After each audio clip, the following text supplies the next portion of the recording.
Hello out there, Tony Baker from 6 String Country. If you want to be notified right when we release new lessons, make sure you subscribe on YouTube and click the bell to get the notification, or like us on Facebook. Today we're going to be looking at a song by Tyler Childers that he also wrote called Whitehouse Road. We get a ton of requests for Tyler's music and specifically this song. And once you start unpacking that recorded version from his album Purgatory, it's like peeling away the layers of an onion. There's a lot of kind of subtle texture going on there with different guitars. For these kind of lessons, we've got to narrow it down to 3, practically. So we've got the capo on the 5th fret, like he plays it, Tyler Childers plays it, doing the rhythm part on the acoustic. And then we've got a no capo acoustic part that's doing all of the fills that you hear throughout the song and kind of doing that support. Some strumming in there too, but it's a support acoustic that's got a lot of cool kind of country riffs that we're going to learn.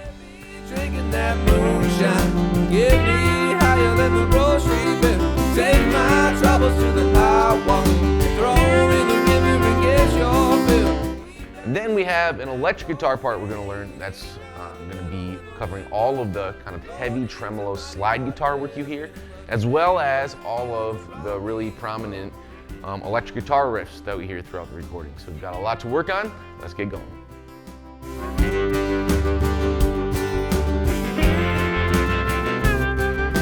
I got people try to tell me real.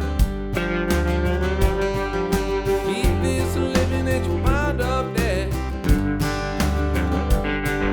Cast your troubles on the Lord of Lords.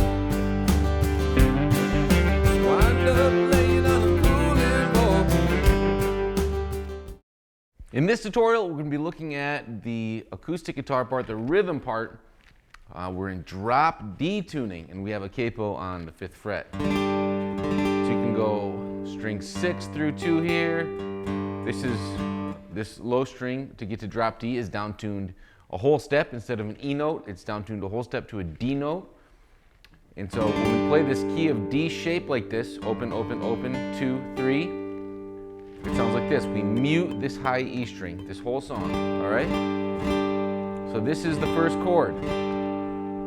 Next up we have this, which is a C2, and it's just strings 5 through 2. And we have the 3rd fret of A, 2nd fret of D, open G, and 3rd fret of the B string. And you'll see when I'm transitioning from this, I'm strumming the strings and then hammering onto that chord. And then we go to this chord, which is a G.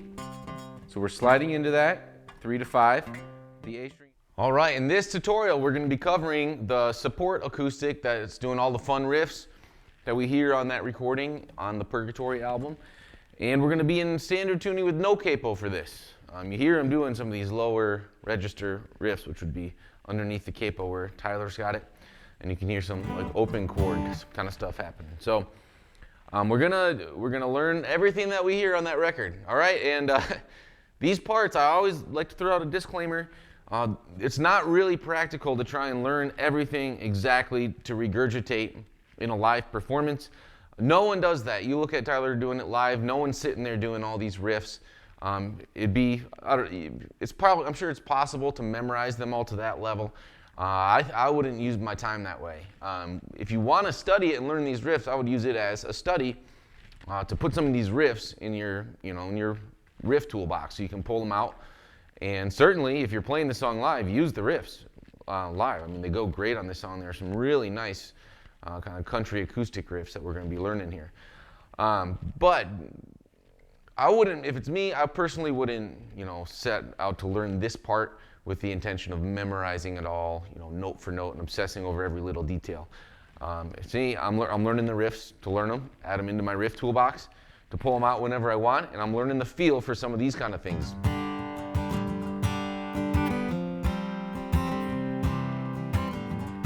That we're going to be looking at, okay? And once you get the feel down, that's the most important thing. You're learning the shapes, you're learning the strumming, the feel, and the little tiny variations they do every time, not as important, okay? So here we go. Here's the first intro riffs. Let's start with this. We're just gonna go through all these tabs. All right, here's the lead acoustic intro. 1, 2, 3, 4.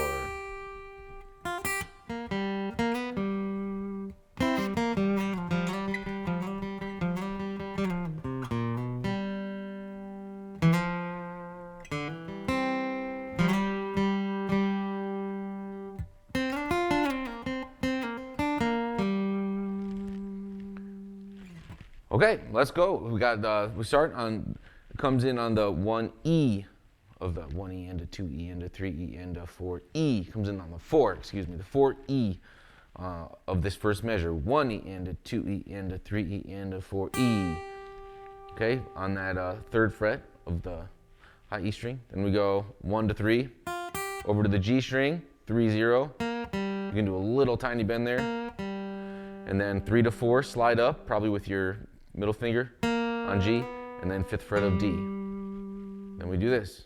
All right, so that's just roll your ring finger here, 5, roll it over to the D string, and then 3 of G, 5.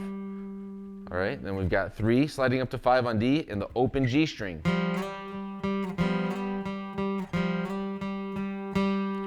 Down to 3, open, then 3 of A, and then we have 1 up to 2 on A, and then open G string. Okay, this is using mode mixture. We're using both the G major scale and we're using the G blues scale. Okay,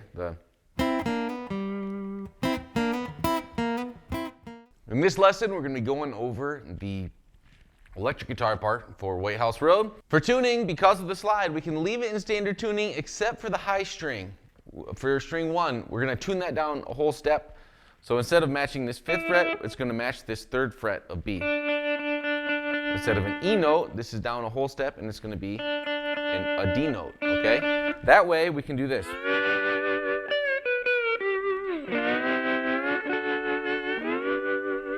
If you didn't down tune the string, you wouldn't be able to use that high string in some of these slides that we hear really clearly on the recording. So just get this string 1 down tuned from an E to a D. And we're combining some different things going on in that recording. I've got a slide on my pinky finger that you're going to want. It's a pretty prominent part of the texture, I would say. It's not necessarily a super prominent guitar part. But then there's other times we're going to play with our fingers and even do a couple riffs in here too. Okay, so I'll be doing some volume swells. I've got a Telecaster, so I can use my pinky. Like this first thing we're going to do is this.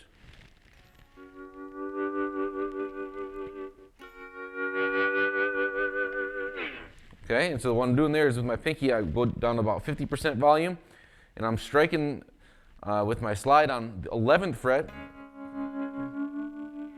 And I'm really trying to, I messed that up. I'm trying to strike the D and the G string. Slide it up to 12. This next time, I'm starting at 11, but I'm doing the high strings. And I've got a pretty heavy tremolo going on here with an 8th note triplet speed, and I've got a little bit of delay and some little bit of reverb, some compression. That's about it. Just a little natural tube gain would do pretty well for this. All right then, so after we do that, we do this next. Now I'm not going to volume swell this. 10 to 12 on G, then 8 to 7 on A, and we'll do this. So 3 to 5 on D, open G, 3rd fret of B. Now with your slide again, 10 of G down to 9. And go up to 12. All right, then we sit for a lot of this first part of this first verse here.